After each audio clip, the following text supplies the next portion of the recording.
Teardrops in my eyes, country road. The radio was already fading out when it started. A crackle, a voice, a line that hit harder than it should have.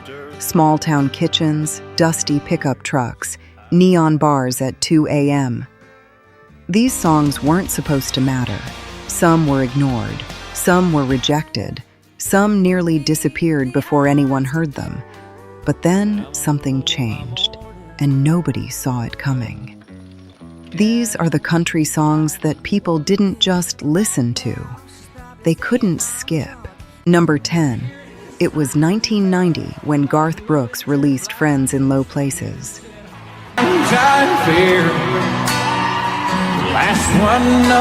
At first, it wasn't the song anyone was betting on. The label leaned toward more polished singles. Radio wasn't convinced.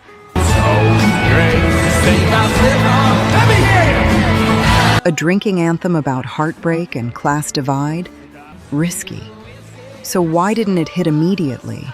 Why didn't it explode out the gate? Because nobody knew what to do with it.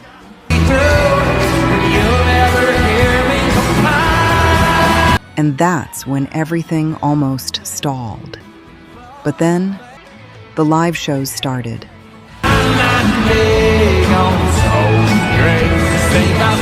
Crowds didn't just sing along, they roared. Bars turned into choirs, stadiums turned into confessionals.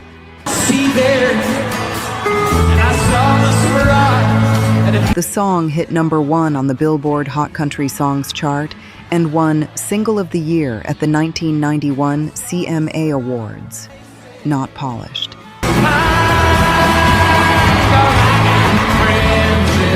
Not perfect, but unforgettable. Because sometimes the songs that sound like a mess are the ones that sound like us. I'll just say goodnight and I'll show myself to the door. And what came next? It wasn't rowdy. It was quiet. Too quiet.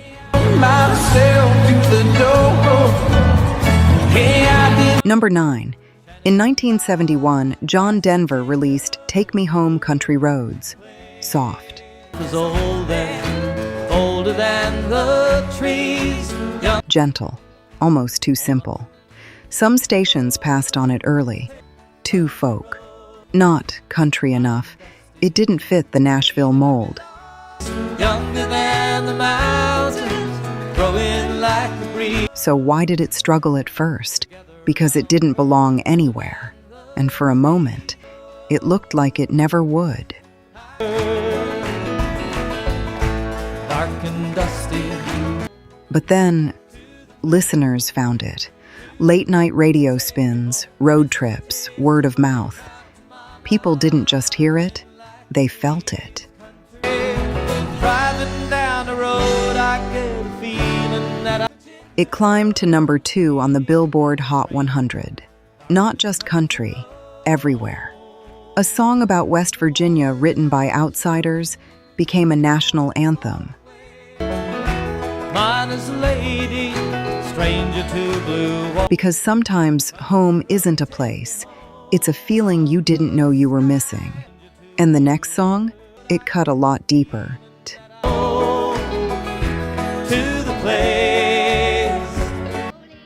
Number 8, 1972. Dolly Parton writes Jolene in a rush. It was fast, urgent, almost too raw. Jolene, Jolene, Jolene, Jolene. Radio thought it was strange. A woman begging another woman not to take her man? Not typical, not safe. So what went wrong? Why didn't everyone instantly embrace it? About to let it sleep. There's nothing I can do to keep from crying. Because it broke the rules. And Nashville doesn't always like broken rules.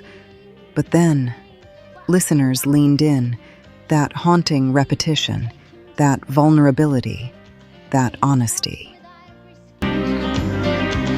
But I can easily understand how you could. Jolene reached number 1 on the Billboard Country chart in 1974 and became one of the most covered songs in music history.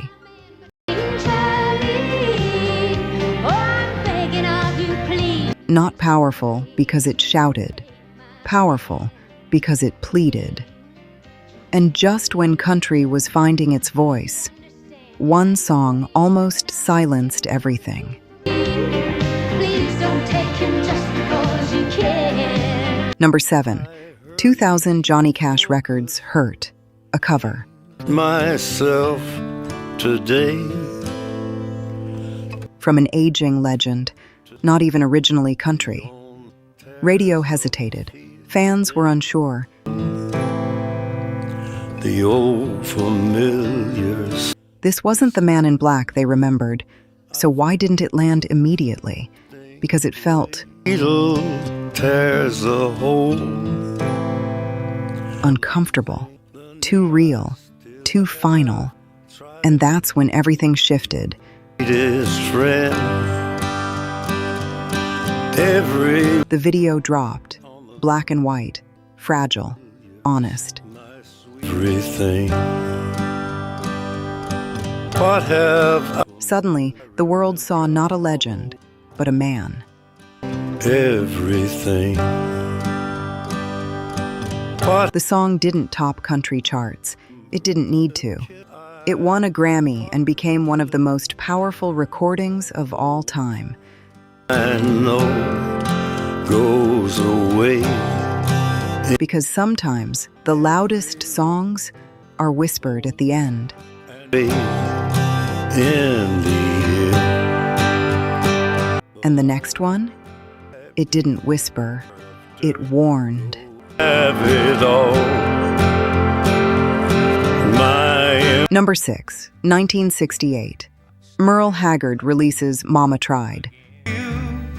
just long enough to let Too personal, too honest. A criminal past laid bare. Some stations hesitated. It hit too close to home. again. So why didn't it instantly dominate? Because truth makes people uncomfortable. But then, it spread. Loving you again. From prisons to living rooms, from jukeboxes to highways. It hit number 1 on Billboard's country chart. Not a story about crime, These few million tears I've cried. but about regret. Because sometimes the strongest message is the one you wish you heard sooner. If these stories are bringing something back for you,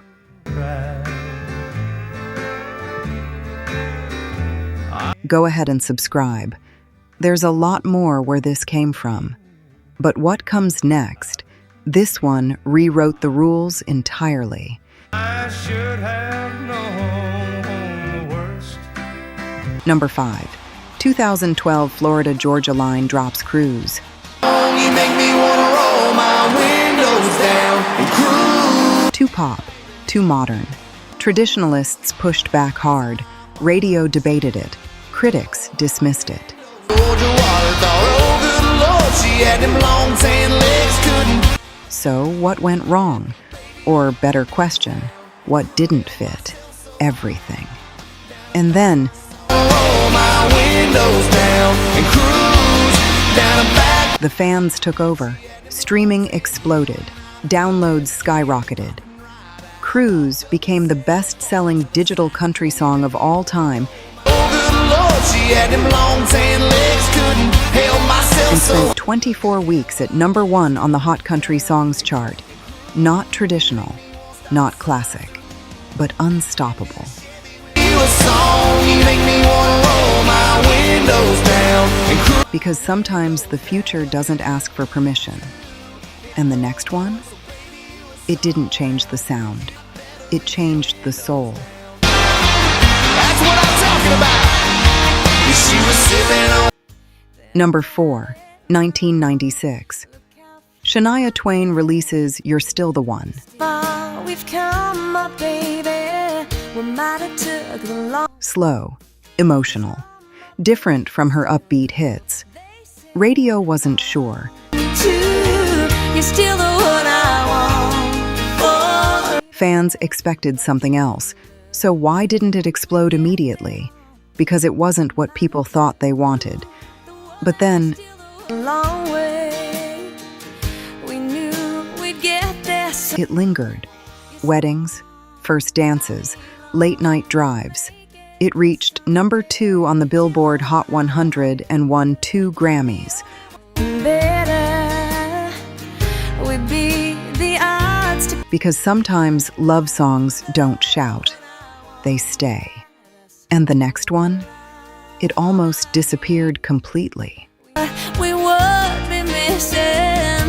They said Number 3, 1981. George Strait releases Amarillo by Morning. Up from San Antonio.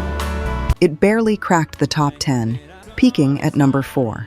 Not a massive hit at the time, Everything that I got is just so why is it here?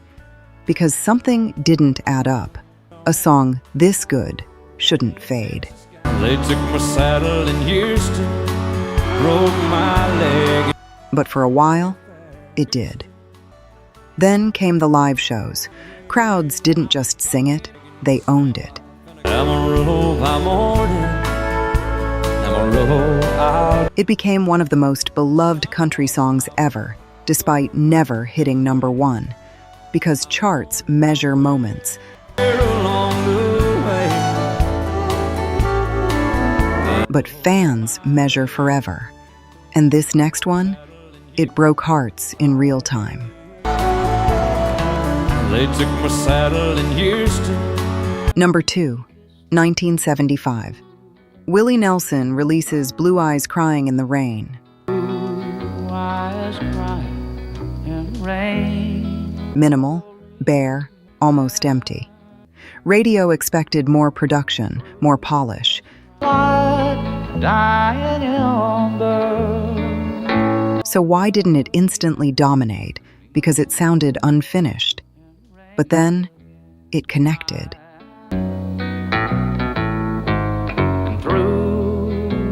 It became Willie Nelson's first number 1 hit as a singer. Not because it was big, because it was honest. Blue eyes crying in rain. Because sometimes less isn't less. It's everything. And the final one, nobody saw coming. Again. Number 1.